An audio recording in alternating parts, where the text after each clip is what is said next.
Hello everyone and welcome to Ancient and Beyond. This episode is going to be about the oldest story in human history. When I say this, I mean the oldest recorded story. So we're not talking about an orally told story. The story was recorded on clay tablets thousands of years ago, and luckily for us, enough of it survived to piece the story together. There were some slightly different versions found, and some parts of the story were later additions. But the core of this story is over 4,000 years old. It's likely that other ancient oral traditions and mythologies predate it, but it's the earliest surviving example of a full-length written narrative. So the story I'm talking about is the Epic of Gilgamesh, which was written in the form of a poem. The tale originates from the Sumerian civilization around the year 2100 BCE. So we're talking around 4,025 years ago. The Epic of Gilgamesh was later compiled in its most complete form around the 12th century BCE, so that's around 3,200 years ago. Just to give a little bit of background and context to the story and the area it was set and written in. The Epic of Gilgamesh was written in Akkadian, which was an ancient Semitic language spoken in Mesopotamia, and it was written using the cuneiform script, which was the writing system used across the region at the time. So the language was Akkadian and the script was cuneiform. Cuneiform script itself is a system of wedge-shaped marks made on clay tablets, and it was used for a variety of languages in Mesopotamia, including Sumerian and Akkadian. Ancient Mesopotamia around this time was a thriving civilization, which was located between the Tigris and Euphrates rivers, which covers most of modern-day Iraq and parts of Syria. The term Mesopotamia itself is an exonym, and it comes from ancient Greek, where Mesos means middle and Potamus means river. So Mesopotamia literally translates to the land between rivers. Mesopotamia can be referred to as the Fertile Crescent or part of the Fertile Crescent. The name comes from the fact that it's a crescent-shaped region in Southwest Asia, and it stretches from the eastern Mediterranean coast, including parts of modern-day Palestine, Lebanon and Syria, down through Mesopotamia, modern-day Iraq, and it also includes parts of modern Iran and Turkey. The fertile part of the term is down to the area's rich fertile soil, which cultivated early agriculture. The Tigris and Euphrates rivers that run through Mesopotamia provided a steady water source. All of this made it one of the first regions where humans developed agriculture, and as a result of the steady food source, this led to some of the earliest cities and civilizations, such as the Sumerians, Akkadians, Babylonians, and Assyrians. On a side note, the region of the Fertile Crescent is often considered the cradle of civilization because it was the setting of so many early advancements in agriculture, writing, law, and urbanization, which led to city-states such as the city of Uruk, which is the setting of the Epic of Gilgamesh. This is such a rich area of history, and I definitely plan to explore a lot more of this in coming episodes. Okay, so let's get to the actual story. What happens in it and what some of the core themes were. Gilgamesh is the name of the protagonist, and he's the king of Uruk, so he is 2/3 divine and 1/3 human. This signifies that he is an exceptionally powerful ruler, and it also gives him the flaw of being deeply arrogant. Gilgamesh pushes his people to their limits through hard labor to build massive construction projects and as armies in wars, with one of the main aims being to increase his wealth and legacy. His focus on building the walls of Uruk and seeking out glory often comes at the expense of his people's well-being. His tyranny culminates in his subjects praying to the gods for relief. In answer to this, the gods create Enkidu to challenge Gilgamesh and act as a counterbalance to his excessive power.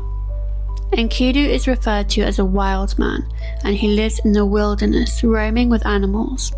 That is until he encounters Shamhat, a priestess, who seduces him. Through their interaction, Shamhat teaches Enkidu the ways of civilization. So from her, Enkidu learns about human habits in regards to food and drink, as well as social norms and interactions. And this marks the beginning of his transformation into a more human-like being. After this, Enkidu no longer belongs to the animals but to the human world. This shift from the wild to the civilized sets the stage for his eventual meeting with Gilgamesh in Uruk. So Enkidu gets to hear about Gilgamesh's tyranny and his overall very oppressive rule over his subjects. One aspect of his oppressive rule was his custom of claiming the first rights to newly married women. Enkidu, upon hearing about this, is outraged and decides to travel to Uruk to confront Gilgamesh. When Enkidu reaches the gates of Uruk, he and Gilgamesh have a dramatic confrontation. The two men meet in the city's marketplace and they engage in a fierce struggle, a physical match of strength and power. But this is not just a physical battle, it also seems to serve as a symbolic clash between the wild, or the uncivilized, and the civilized, between the natural world, represented by Enkidu, and the human world, represented by Gilgamesh. Their battle is intense, and after a long, exhausting struggle, Gilgamesh manages to overpower Enkidu, but basically the fight ends in a draw. Both men are left exhausted, but now there is a deep, mutual respect between them. This encounter marks the beginning of a transformative friendship between Gilgamesh and Enkidu. They recognize each other as equals, and after this, they will embark on adventures that challenge both of them and ultimately lead Gilgamesh on a journey of self-discovery and growth. Their first major quest is to journey to the cedar forest, home of the fearsome guardian Humbaba, a monstrous creature appointed by the gods to protect the forest. The cedar forest is considered sacred and a place of divine power. Humbaba's role is to ensure the forest's resources remain untouched by mortals. In a contradictory twist, it's actually with the help of the gods that Gilgamesh and Enkidu defeat Humbaba, cutting down the sacred trees of the forest. After this, the two friends also kill the Bull of Heaven, which the goddess Ishtar had sent to punish Gilgamesh after he rejected her romantic advances. The gods by now are furious with their actions, and in retaliation, they decide that Enkidu must die. Enkidu becomes ill after being wounded in the fight, and after suffering for several days, he dies. His death devastates Gilgamesh, who is overwhelmed with grief for his friend, and then consequently also terror at the thought of his own mortality. Gilgamesh is unable to accept that death is inevitable, so he sets out on a quest to find Utnapishtim. So this is a man who was granted immortality by the gods, after surviving a great flood. Gilgamesh hopes to learn the secret to eternal life from him. His journey is long and perilous, and he faces numerous trials along the way, including a journey through the mountains of Mashu, where he must pass through the twin scorpion guardians. When he eventually finds Utnapishtim, Gilgamesh learns the story of the Great Flood, which resembles the biblical tale of Noah's Ark. Utnapishtim explains that the gods decided to flood the earth to wipe out humanity, but he was warned by the god Ea and built a large boat to survive. After the flood, Utnapishtim and his wife were granted immortality. Utnapishtim then tests Gilgamesh by asking him to stay awake for 7 days and nights, but Gilgamesh falls asleep pretty swiftly, failing the test. Utnapishtim reveals that there is one more chance for Gilgamesh to gain immortality, a plant that grows at the bottom of the sea, which has the power to restore youth. Gilgamesh retrieves the plant after another long, difficult journey, but on his way back to Uruk, a serpent steals the plant while he rests, which symbolizes the inevitability of death. In the end, Gilgamesh returns to Uruk, resigned to his mortality. He reflects on the transient nature of life and the legacy that endures. The legend goes that he inscribes his story on clay tablets, ensuring his name and deeds will be remembered for generations to come. Although he cannot escape death, Gilgamesh finds solace in the realization that his contributions to Uruk and his accomplishments will give him a lasting place in history.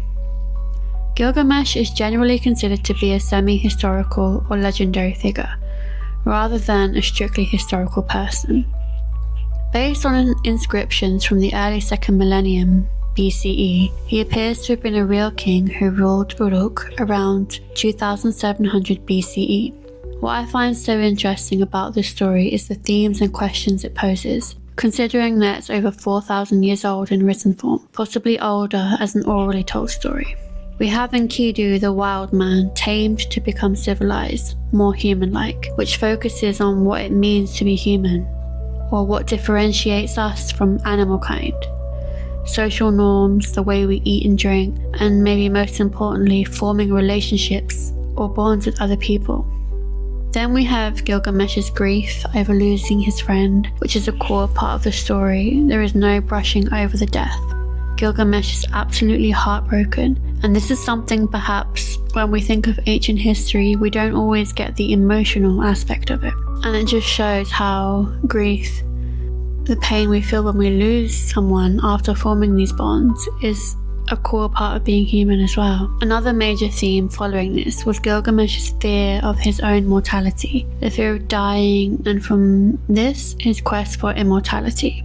Again, this is an age-old concept that has never really left us as humankind. There are always people or stories that focus on immortality in whatever form that takes. Even today, we have people talking about uploading their consciousness into a computer and living on like that.